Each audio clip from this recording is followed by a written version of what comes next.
তো গাইস, আমাদের সবাইকে স্বাগত আমার একটা নতুন ভিডিওতে। এই যে দেখো, আমি আজ একটা রেসিপি নিয়ে চলে এসেছি, বকফুলের বড়া। তো এই যে দেখো, এখন আমি রেডি করে নিচ্ছি বেসন, হলুদ, জিরে, লঙ্কার গুঁড়ো।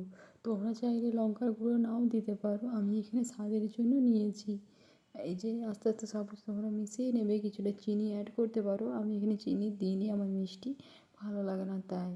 এই যে তারপর দেখো, বকফুলগুলো নিয়ে নিয়েছি। আগে তোমরা ভালোভাবে বেছে নেবে, বকফুলটা পরিষ্কার করে নেবে জল দিয়ে। তারপর বেসনটা তোমাদের ইচ্ছে মতো ফাটিয়ে নেবে, যেন ঘন ব্যাটার তৈরি হয়। এই যে এইরকম তৈরি করতে হবে, এর থেকে পাতলাও না আবার মোটাও না।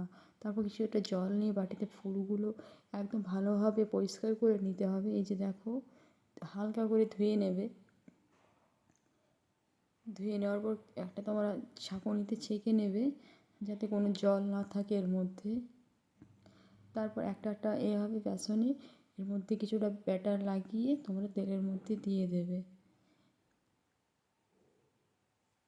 এই যে আমি কড়াই গরম হতে দিয়ে দিয়েছি, তারপর দিয়ে দিলাম। তোমরা এর থেকে বেশি যারা গ্যাসে রান্না করবে তারা লো ফ্লেমে ভাজবে, বেশি আঁচ দেওয়া চলবে না।